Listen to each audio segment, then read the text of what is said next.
Riley Gains criticized Nike's decision to make transgender influencer Dylan Mulvaney a spokesperson, stating that the mockery Mulvaney deal makes of women is incredibly degrading and that Nike can forget taking my money. Gaines recently experienced physical assault after speech she gave at San Francisco State University about saving women's sports at a Turning Point USA and Leadership Institute event on campus. She accused Fox feminists of being scared to act after the incident and campus police of being terrified to do their job, as they did not want to be accused of being racist for protecting Gaines, who is white. What are your thoughts about the story in Nike? Not surprising at all that there's been such a backlash to it. When you think about how crazy this is, they're having a man with no breasts try to sell sports bras.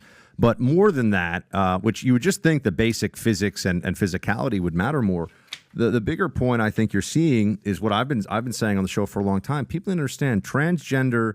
So just defund the police isn't really about defunding the police. Defund police is actually a step, if you listen to the true hardcore left, in abolition of police. So that's the actual position. Defund is always a step on the way. They want to get rid of all police departments and actually all prisons.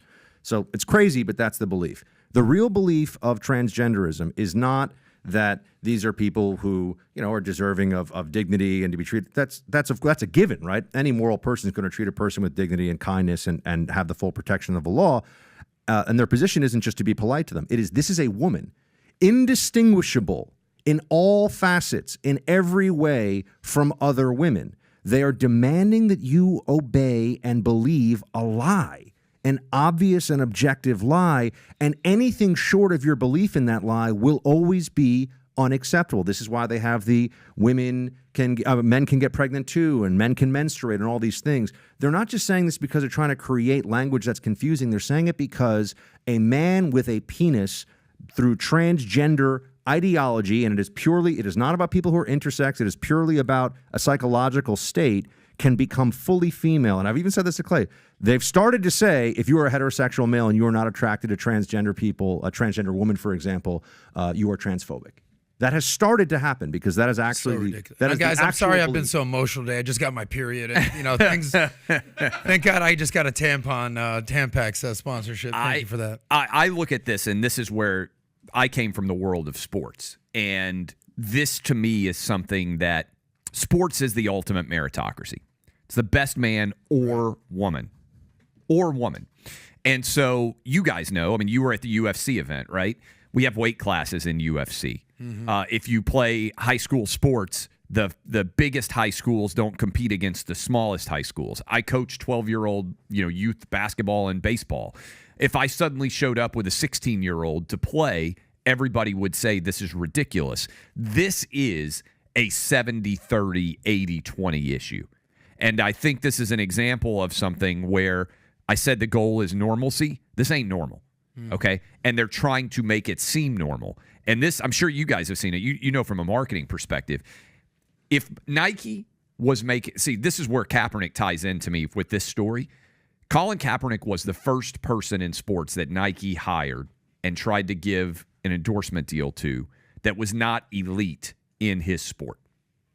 Now they have moved into, we're just going to grab random fake chicks and make them try to sell gear. If Nike came out and they said, hey, Clay and Buck, you guys have the biggest radio show in the country. We want to advertise with you. Simultaneously, we want to advertise to the trans community. Like, we're trying to appeal to 100% of the population. I would nod my head and say, okay. They would never buy an advertisement on the Clay and Buck show, right? No, we're too toxic. The guy who pretends he's a woman and has a sports bra for no reason is brand perfect for you. Yes. Yeah. And so I think it's indicative of how crazy that analogy, again, that little graphic of where we've gone. In 2008, if Barack Obama had run for president and said, I think chicks with dicks should be able to compete against women, people would have said it's crazy. People forgot Barack Obama was opposed to gay marriage in 2008, right?